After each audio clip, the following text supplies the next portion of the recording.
Hello everyone, welcome to Study Tube. बढ़ते हैं आगे इस सीरीज में और देखते हैं इस सीरीज का सेट नंबर 13। ये भी न्यूमेरिकल स्पेशल सेट है, लेकिन इसमें हम लोग 23 प्रश्न करेंगे न्यूमेरिकल और 2 होगा थ्योरेटिकल। तो बढ़ते हैं आगे इस सेट में, लेकिन उससे पहले एक इम्पॉर्टेंट करेक्शन है सेट नंबर 10 में, क्वेश्चन नंबर 13 में। ये आप लोग जरूर करेक्ट कर लें क्योंकि ये बहुत ही ज़्यादा इंपॉर्टेंट क्वेश्चन है।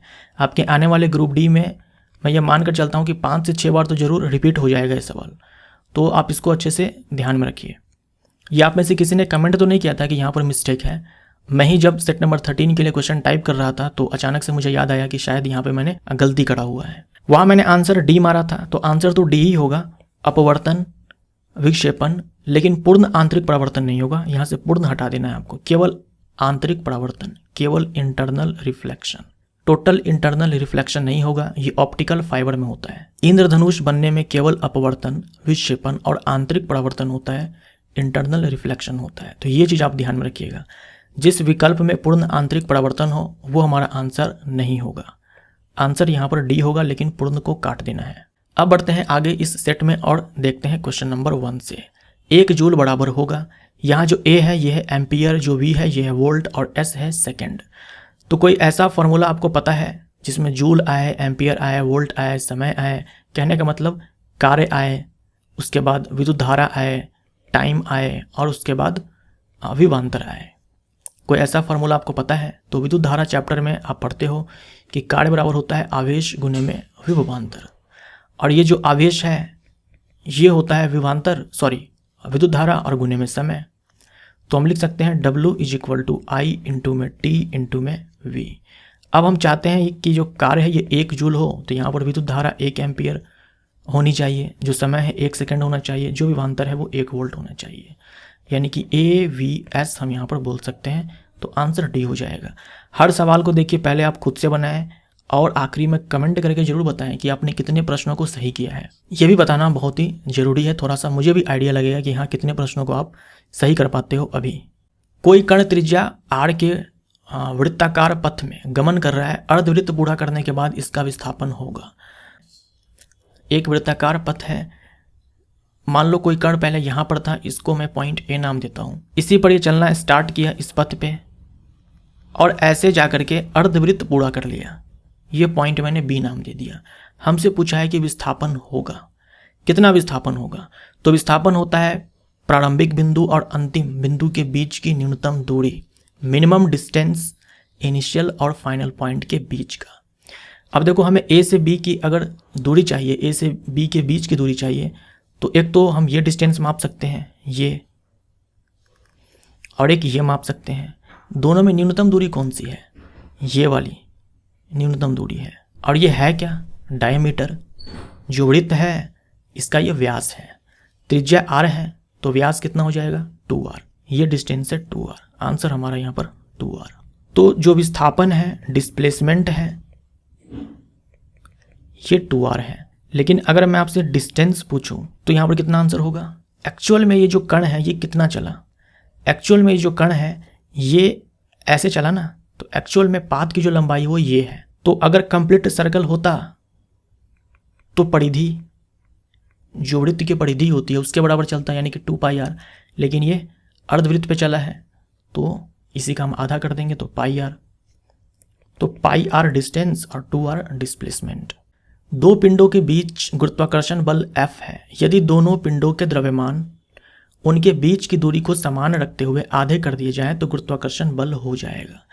दो पिंड है, मान लीजिए एक पिंड है m1, एक और पिंड है, इसका द्रव्यमान है m2, इसके बीच की दूरी है r।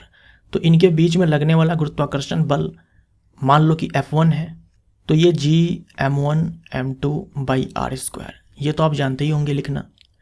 अब सवाल में ये कह रहा है कि हम इन दोनों के द्रव्यमान को आधा कर देंगे, m1/2 कर देंगे, m2/2 कर देंगे, लेकिन जो दूरी है इसमें कोई परिवर्तन नहीं होने वाला। अब हम इसके बीच लगने वाले फोर्स को लिखें तो कैपिटल G का मान तो यही रहने वाला है, m1/2 इंटू में m2/2 और r²। इसको हम सॉल्व करेंगे तो Gm1m2 बटे में ये 4r² हो जाएगा, 4r²। ये जो वैल्यू है क्या हम इसके जगह पर ये F1 डाल सकते हैं?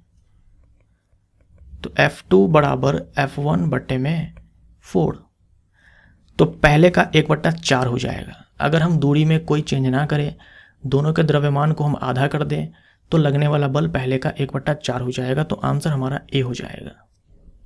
दर्शाए गए चित्र में आधी तरंग दैर्ध्य है। इस चित्र में बताएं कि हाफ वेवलेंथ कौन है, यानी कि λ/2 कौन है। ए बी है, बी डी है, डी ई है, ए ई है। तो पहले आप खुद से बनाएं, इसका आंसर बताएं कि क्या होगा। निकालिए आप आंसर पहले खुद से। चलिए मैं बताता हूँ अब आपको। वेवलेंथ हम लोग बोलते किसको है? देखो ये क्रस्ट है यानी कि शिखर है, क्रस्ट है यानी कि शिखर है, ये ट्रफ है, ये भी ट्रफ है, ये भी ट्रफ है।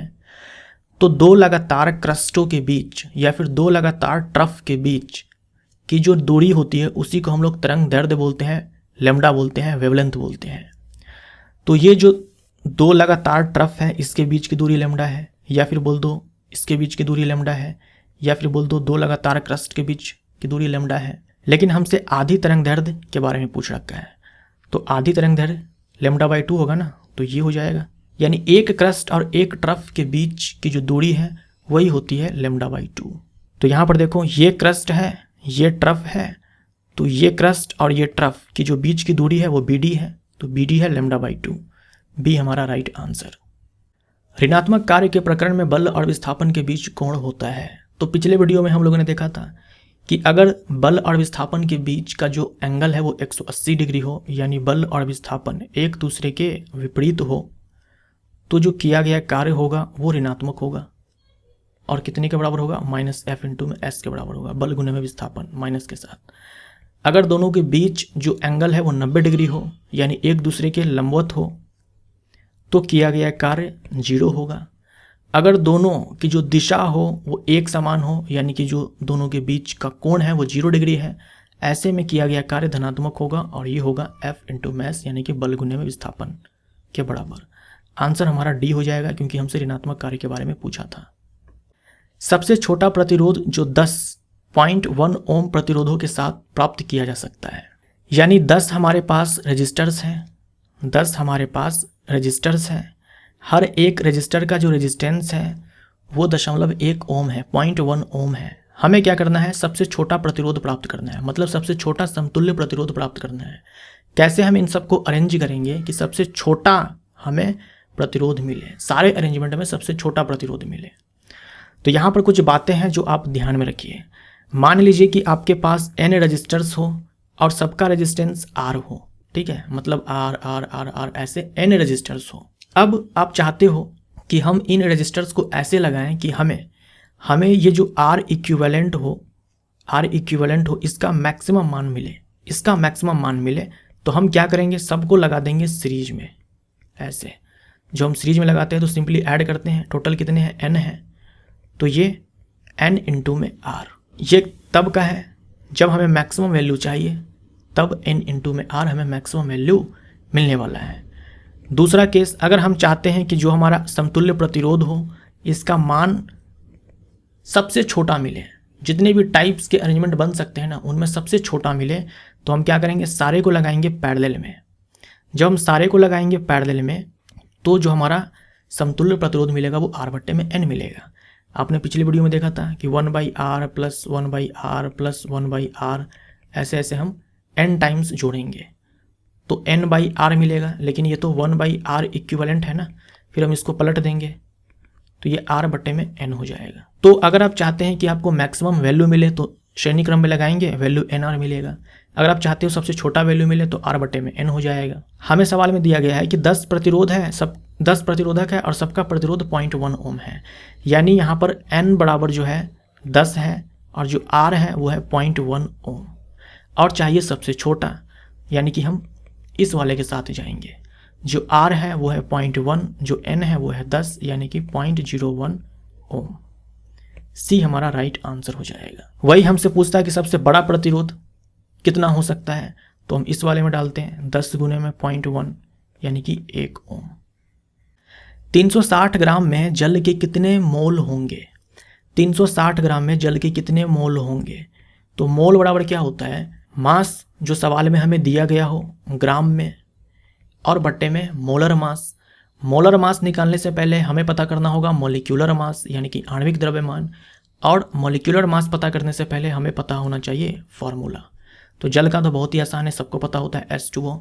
इसका मॉलिक्यूलर मास 18 होता है, डायरेक्ट याद रखें, निकालना भी आसान है। हमें मोलर मास चाहिए तो इसी में क्या करेंगे, ग्राम लगा देंगे, तो 18 ग्राम, तो 20 मोल। ठीक है, 20 मोल जल के होंगे 360 ग्राम में, तो आंसर हमारा डी हो जाएगा। अब सवाल को ध्यान से देखिए और देखिए क्या क्या परिवर्तन आ रहे हैं। मैंने डेटा को सेम रखा है, यहाँ पर जो जल का जो द्रव्यमान है वो सेम रखा है। 360 ग्राम में जल के कितने अणु होंगे, जल के कितने अणु होंगे। जब भी आपको अणु बोले, परमाणु बोले, तो सबसे पहले आप जाएंगे मोल के पास।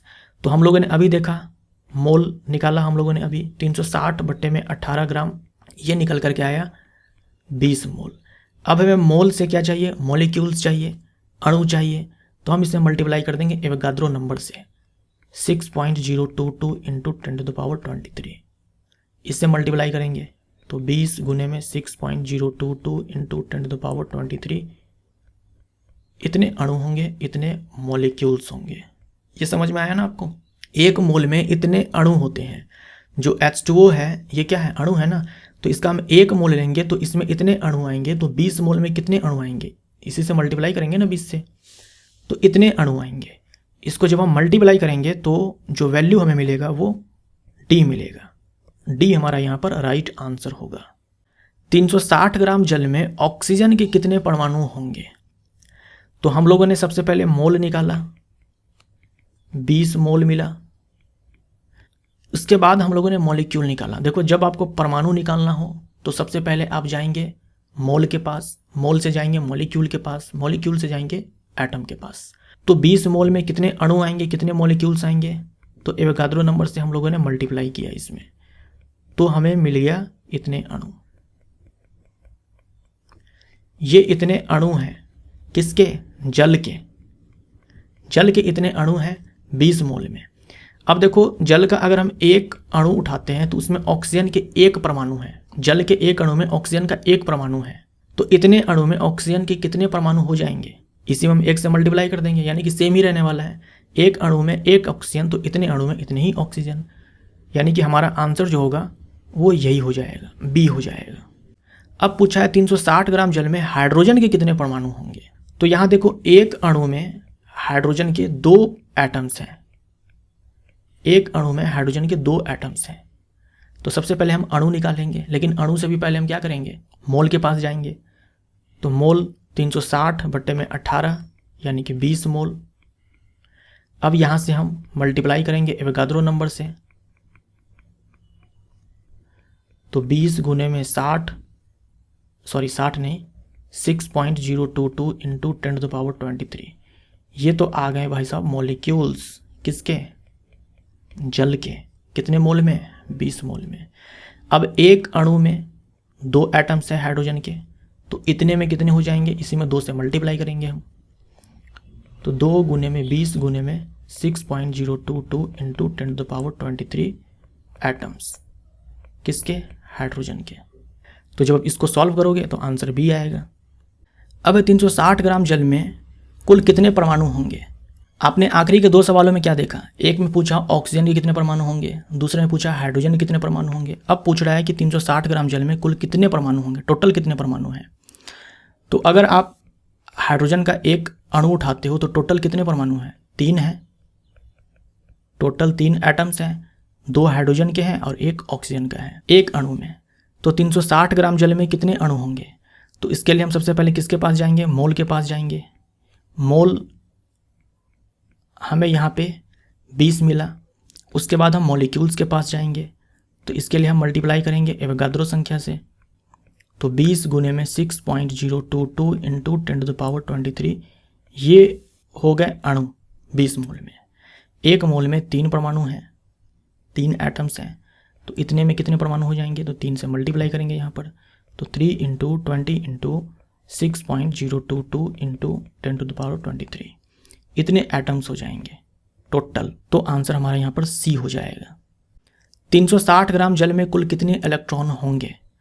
360 ग्राम जल में देखिए, अगर ये हाइड्रोजन वाटर है तो इसके एक अणु में कितने इलेक्ट्रॉन्स होंगे? हाइड्रोजन के यहाँ पर 2 इलेक्ट्रॉन्स हैं और ऑक्सीजन के यहाँ पर 8 इलेक्ट्रॉन्स हैं। तो हाइड्रोजन की परमाणु संख्या 1 यानी कि 1 प्रोटॉन है, यहाँ पर 2 हाइड्रोजन के एटम हैं यानी कि 2 इलेक्ट्रॉन्स हैं। ऑक्सीजन में 8 प्रोटॉन होते हैं, 8 इलेक्ट्रॉन होते हैं, तो टोटल एक अणु में 10 इलेक्ट्रॉन हैं। तो 360 ग्राम जल में पहले कितने अणु होंगे हमें वो निकालना पड़ेगा। और अणु निकालने के लिए सबसे पहले हम मोल के पास जाएंगे। तो 360/18, यहाँ से 20 मोल मिलेगा। मैंने जानबूझ करके डेटा चेंज नहीं किया है ताकि जो मैं आपको बताना चाह रहा हूँ उस पर आप ध्यान दो। अब 20 मोल है, यहाँ से हमें पहले मॉलिक्यूल चाहिए, तो एवोगाद्रो नंबर से हम मल्टीप्लाई करेंगे। तो 20 गुने में 6.022 इंटू 10⁻23 इतने आ गए हमारे पास मॉलिक्यूल्स। अब एक मॉलिक्यूल में 10 इलेक्ट्रॉन है तो इतने में 10 से मल्टीप्लाई कर देंगे। तो 10 गुने में 20 गुने में 6.022 इंटू 10⁻23 इतने इलेक्ट्रॉन्स होंगे। तो इसको सॉल्व करेंगे तो आंसर ए आएगा। X2Y कोई यौगिक है तो इसके एक मोल में कितने अणु होंगे? यौगिक अणुओं से मिल करके बना होता है, तो हम उस यौगिक का अगर एक मोल ले, चाहे वो यौगिक कोई सा भी यौगिक हो, वो अणुओं से मिलकर के बना होगा और उसके एक मोल में एवोगाद्रो नंबर के बराबर अणु ही होंगे। चाहे कोई सा भी यौगिक उठा लो आप, उसके एक मोल में इतने ही अणु होंगे, चाहे वो X2Y हो, XYZ हो, ZXY हो, कुछ भी हो, कोई फर्क नहीं पड़ता। Answer A. लेकिन यहीं पर अगर आपसे ये पूछ दे कि टोटल कितने इसमें परमाणु हैं, तो देख लो एक अणु में 3 परमाणु हैं, X के 2, Y के 1, तो इतने में कितने हो जाएंगे? तो 3 से मल्टीप्लाई करेंगे, तब हमारा आंसर 3 इंटू में Na आएगा। लेकिन जब एटम्स की संख्या पूछे तो हमसे अणुओं की संख्या पूछ रखा है, तो एवोगाद्रो संख्या के बराबर, ए हमारा राइट आंसर। तो अब ये जो 5-6 सवाल आपने किए, यहाँ से समझ में आ गया होगा आपको कि कैसे हम लोग अणुओं की संख्या, परमाणुओं की संख्या निकालते हैं, इलेक्ट्रॉनों की संख्या कैसे निकालते हैं। सबसे पहले आप जाएंगे मोल के पास, मोल से जाएंगे मॉलिक्यूल्स के पास, मॉलिक्यूल्स से एटम्स के पास। किसी दिए गए धातु के तार की वैद्युत प्रतिरोधकता निर्भर करती है। हमसे रेजिस्टिविटी के बारे में पूछा है। जो प्रतिरोध होता है, ये प्रतिरोधकता तार की लंबाई बट्टे में तार की मोटाई, ये होता है R = ρL/A। जो R है इसी को हम लोग प्रतिरोध बोलते हैं, जो रो है इसे हम लोग प्रतिरोधकता बोलते हैं, रेजिस्टिविटी बोलते हैं। ये जो प्रतिरोध है ये तार की लंबाई, तार की मोटाई, तापमान, टेम्परेचर और नेचर ऑफ मटेरियल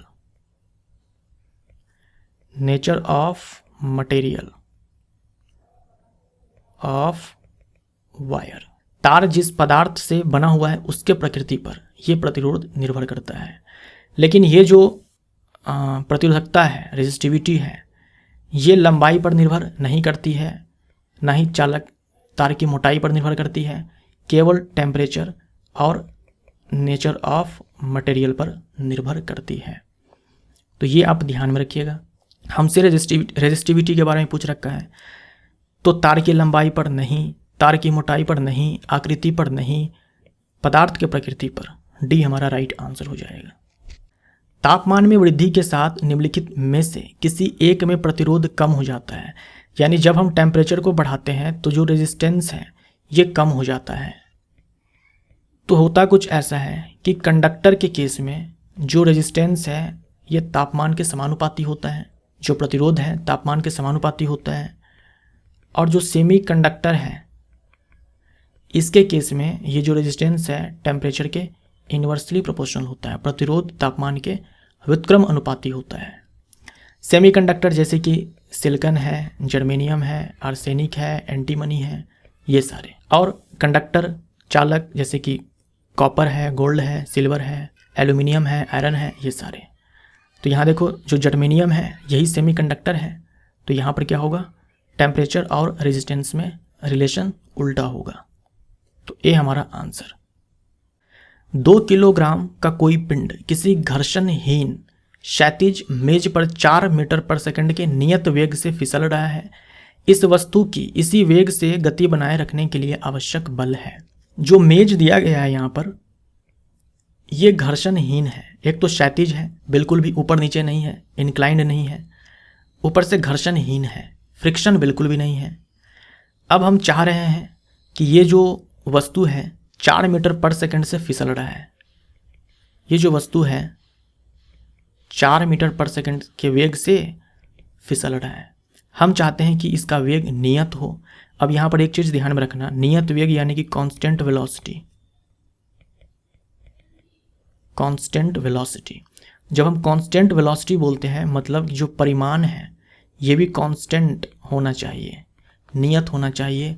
जो डायरेक्शन है ये भी कांस्टेंट होनी चाहिए, यानी दिशा में कोई परिवर्तन नहीं होना चाहिए, परिमाण में भी कोई परिवर्तन नहीं होना चाहिए। तब जाकर के हम बोलेंगे कि जो वेग है वो नियत है। ये दोनों चीज़ें नियत होनी चाहिए, तब जाकर के वेग हम बोलेंगे कि नियत है। अब अगर हम चाहते हैं कि ये वस्तु इसी वेग से फिसलता रहे, इसी वेग से फिसलता रहे इस क्षैतिज मेज पर जहाँ पर कोई घर्षण नहीं है, तो कितना बल लगाना होगा? इसका आंसर क्या होगा आप सोचिए।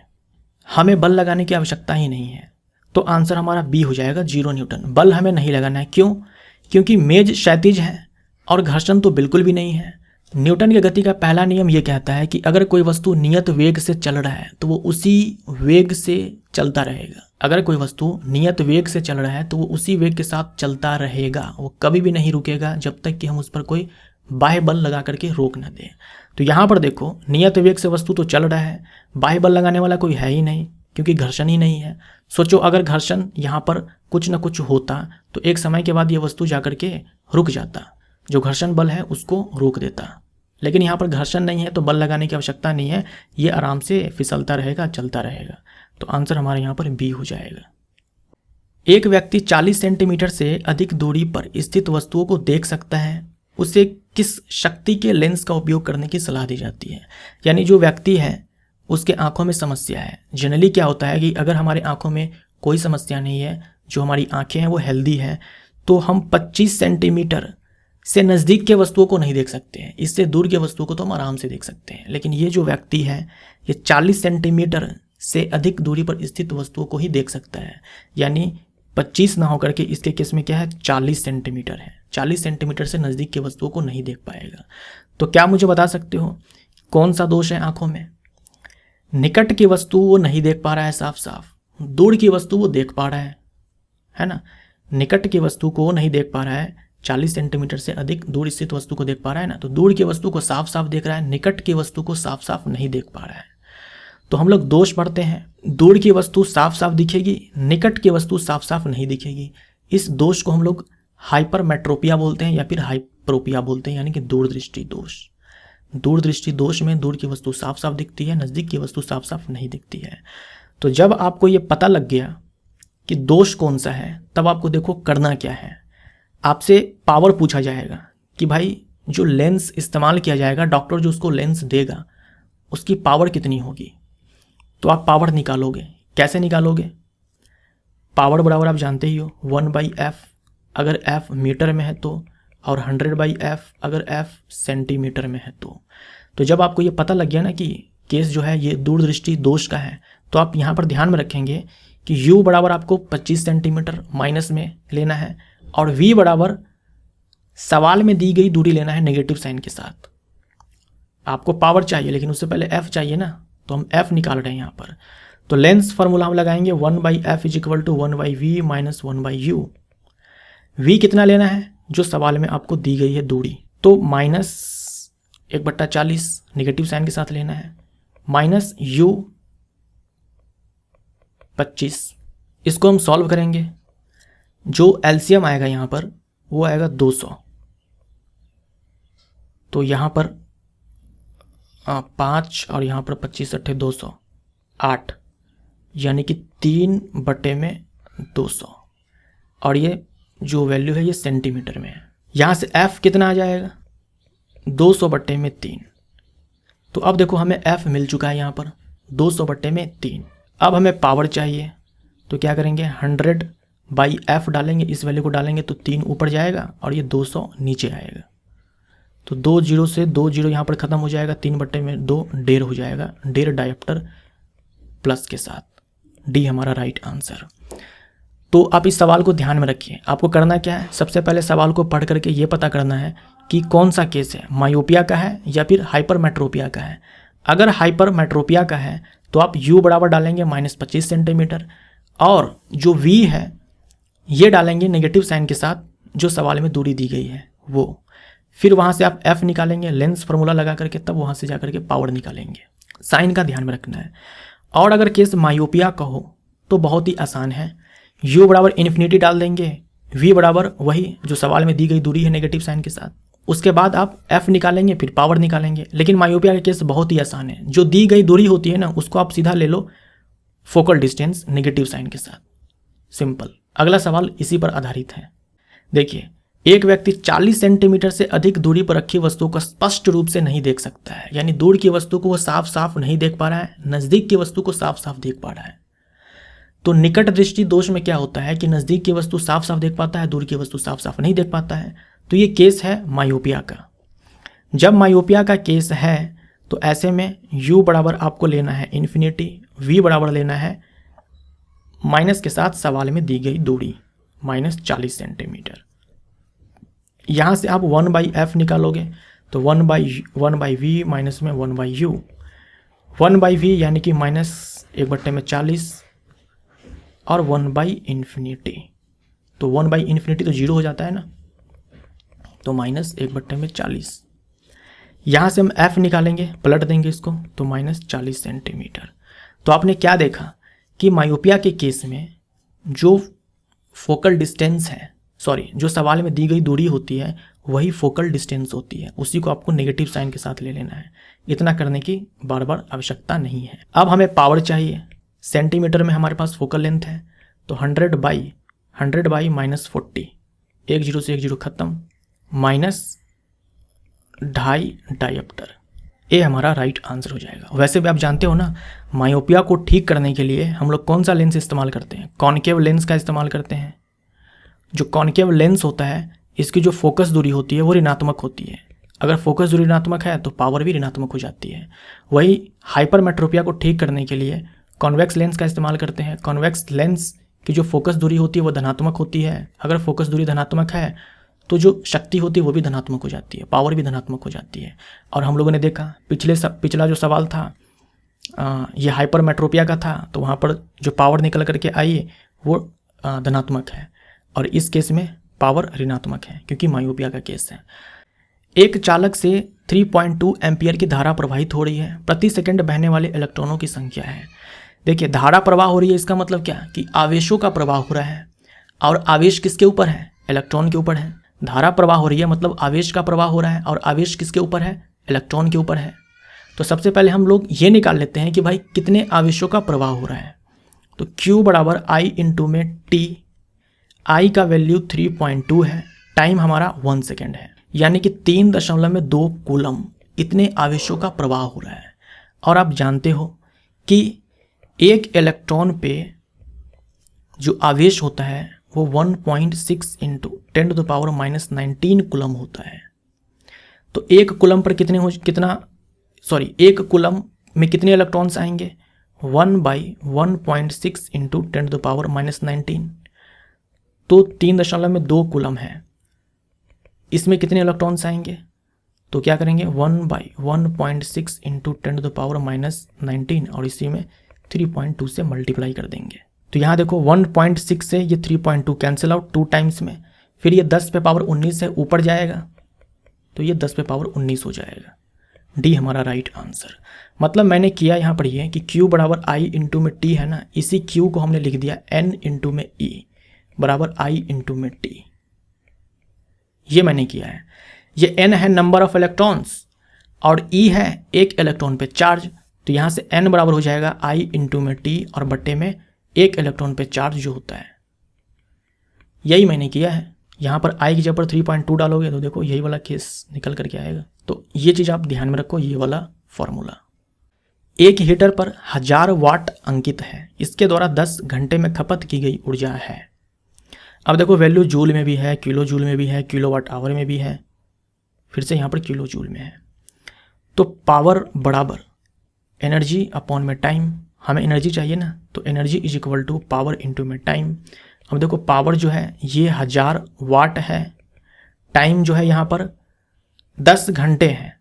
सोचो अगर हम यहाँ पर ये जो घंटा है 10 घंटा, इसको अगर हम मिनट में लिखें तो 60 से मल्टीप्लाई करेंगे, फिर सेकंड में करें तो 60 से मल्टीप्लाई करेंगे तो 36, यानी कि 3 और 6 आपको वैल्यू में जो निकल करके आंसर आएगा उसमें दिखेगा अगर हम आंसर जूल में निकालेंगे तो। लेकिन यहाँ देखो 3 6 कहीं पर नज़र नहीं आ रहा है, मतलब जो हमारा आंसर होगा वो किलोवाट आवर में ही होगा। इस वाट को हम क्या करेंगे 1000 से भाग लगाकर किलोवाट में चेंज कर देंगे, तो अब हमारे पास ये जो वैल्यू है ये किलोवाट में है और ये है आवर में।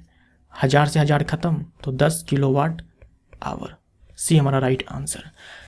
एक तार 250 सेंटीमीटर लंबा और 1 मीटर स्क्वायर क्रॉस सेक्शन में 2 वोल्ट बैटरी से कनेक्टेड होने पर 4 एम्पियर धारा प्रवाहित होती है। तार की प्रतिरोधकता है यानी कि रेजिस्टिविटी रो है। मतलब एक तार है ऐसे,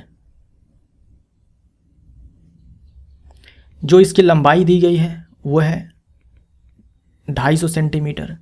ये जो एरिया है ये जो एरिया है क्रॉस सेक्शन एरिया, इसके बारे में बात की जा रही है कि ये है 1 मिलीमीटर स्क्वायर। इसी को कनेक्ट कर दिया गया है बैटरी से। अगर ये तार है चाहे कॉपर का हो, एल्युमिनियम का हो, किसी का भी हो, तो कुछ ना कुछ प्रतिरोधकता तो ज़रूर होगी। और यहाँ पर ये 2 वोल्ट की बैटरी है। पूछा है रेजिस्टिविटी कितनी है, यहाँ से करंट फ्लो हो रहा है 4 एम्पियर। तो R इज इक्वल टू आपने देखा रो L बाई ए, ठीक है। आपके पास लेंथ है, आपके पास ये एरिया है, ये आपको चाहिए, रेजिस्टिविटी चाहिए, लेकिन आपके पास रेजिस्टेंस नहीं है। तो ओम का नियम याद करो, ओम के पास जाओ, V is equal to I into में R, यहाँ से R हो जाएगा V बटे में I। अब देखो आपके पास V भी है 2 वोल्ट, I भी है 4 एम्पियर, तो बस यहाँ पर वैल्यू पुट करो, V is equal to V बटे में I रो L बाई ए। यहाँ से रो is equal to V into में A बटे में I इंटू में L। अब यहाँ पर देखिए ध्यान आपको क्या देना है, सारे वैल्यू आपको पुट करने हैं SI मात्रक में, क्योंकि जो रेजिस्टिविटी है इसका SI यूनिट ओम मीटर होता है। ओम मीटर ओम मीटर ओम मीटर ओम मीटर। तो SI मात्रक में आपका आंसर निकल करके तभी आएगा जब आप सारे ही वैल्यू को SI मात्रक में डालोगे। तो वोल्ट में कोई दिक्कत नहीं है, विभांतर में 2 वोल्ट SI मात्रक में है, करंट SI मात्रक में है 4। जो एरिया है mm स्क्वायर में है, mm स्क्वायर में है, हमें चाहिए SI मात्रक में। तो एरिया के लिए SI मात्रक मीटर स्क्वायर होता है। तो 1 मिलीमीटर स्क्वायर 1 मिलीमीटर बराबर होता है 10 पे पावर -3 मीटर। तो दोनों तरफ स्क्वायर कर दो, दोनों तरफ स्क्वायर कर दो। तो 1 मिलीमीटर स्क्वायर बराबर 10 पे पावर -6 मीटर स्क्वायर।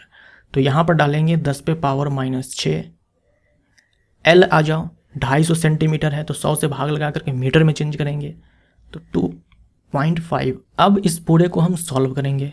जब इस पूरे को सॉल्व करेंगे तो जो वैल्यू यहाँ पर मिलने वाला है वो 0.2 इंटू 10⁻⁻6 ओम मीटर, यानी ए हमारा आंसर आएगा। तो यहाँ पर बस इतना सा काम किया गया है कि R is equal to rho L by L लिखा गया है और इस R के स्थान पर हमने V बाई आई डाल दिया और यहाँ से रो हमें मिल गया। हमारे पास प्रतिरोध R के N प्रतिरोधक है, अधिकतम और न्यूनतम मान के लिए संयोजन का अनुपात है। थोड़ी देर पहले मैंने आपसे चर्चा किया कि अगर आपके पास N रजिस्टर्स हैं, सबका प्रतिरोध R है, तो जो इक्विवेलेंट वैल्यू है इसका आप चाहते हो कि मैक्सिमम मिले वैल्यू, तो ये N इंटू में R हो जाएगा। और अगर आप चाहते हो ये हमें मिनिमम मिले तो ये कितना हो जाएगा, R बटे में N हो जाएगा। हमसे इसी का अनुपात पूछा है तो इसी में भाग लगा दो। जब आप भाग लगा दोगे तो N इंटू में R, ये जो N है ये ऊपर भागेगा, ये R नीचे रह जाएगा, तो R से R खत्म हो जाएगा, N स्क्वायर हो जाएगा हमारा आंसर। बी हमारा राइट आंसर। सौर नियतांक का मान है, सौर नियतांक का मान जो है ये 1.4 किलोवाट पर मीटर स्क्वायर है। 1.4 किलोवाट पर मीटर स्क्वायर है। 1.4, ये जो वाट है, ये वाट क्या होता है, जूल पर सेकंड ही तो होता है।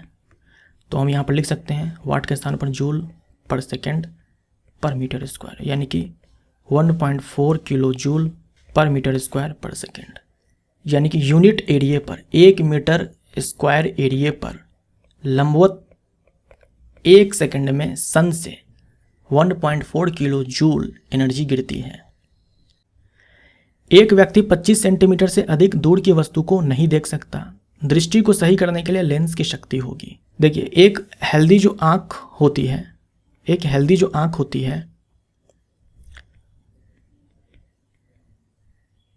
वो हेल्दी आंख भी 25 सेंटीमीटर से नज़दीक की वस्तु को, यानी इस बीच में अगर कहीं पर भी वस्तु है तो हेल्दी आंख साफ साफ उसे नहीं देख पाती है। अगर एग्जैक्ट 25 सेंटीमीटर पर है तो देख सकती है।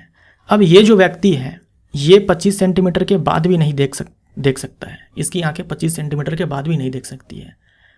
अगर आपके आंख में कोई समस्या नहीं है तो आप 25 सेंटीमीटर और उसके बाद की वस्तु को देख सकते हो। 25 सेंटीमीटर से नज़दीक की वस्तु को आप साफ साफ नहीं देख पाओगे। इस व्यक्ति के केस में क्या है कि 25 सेंटीमीटर के बाद भी नहीं देख पाएगा और 25 सेंटीमीटर से कम डिस्टेंस पे तो किसी की भी आंख नहीं देख सकती है साफ साफ। मतलब ये एग्जैक्ट 25 सेंटीमीटर पर स्थित वस्तु को ही देख पाएगा। इसके पास कौन सा दोष है? ये दूर की वस्तु को साफ साफ नहीं देख पा रहा है, नज़दीक की वस्तु को साफ साफ देख पा रहा है, वो भी 25 सेंटीमीटर पर एग्जैक्ट होनी चाहिए वस्तु। तो निकट दृष्टि दोष में मायोपिया में ही क्या होता है ना कि निकट की वस्तु साफ साफ दिखती है, दूर की वस्तु साफ साफ नहीं दिखती है। और मायोपिया के केस में मैंने आपसे क्या कहा कि जो सवाल में दूरी दी होती है उसी को आप फोकल लेंथ मानेंगे और वो भी नेगेटिव साइन के साथ। अब यहाँ से पावर चाहिए, सेंटीमीटर में दे रखा है तो 100/f, f का वैल्यू यहाँ पर -25 सेंटीमीटर है तो यहाँ से हम कैंसिल आउट करेंगे तो -4 डायोप्टर। ए हमारा राइट आंसर होगा। शक्ति के अवतल लेंस का उपयोग करके मायोपिया को ठीक किया जाता है। मायोपिया को ठीक करने के लिए अवतल लेंस का तो इस्तेमाल होता ही है और अवतल लेंस की फोकस दूरी ऋणात्मक होती है। फोकस दूरी अगर ऋणात्मक है तो पावर भी ऋणात्मक होगी, मतलब धनात्मक वाले तो पहले ही काट दो।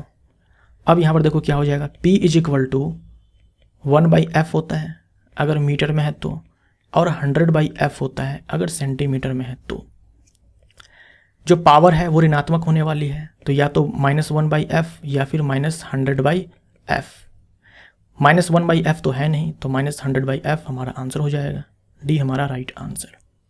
तो यहाँ पर सेट नंबर 13 हमारा समाप्त होता है। आप लोग कमेंट करके ये ज़रूर बताएं कि कितने आंसर आपने सही किए हैं। वीडियो अगर आपको अच्छा लगा हो तो वीडियो को लाइक ज़रूर कर दें। मिलते हैं अगले सेट में, सेट नंबर 14 में।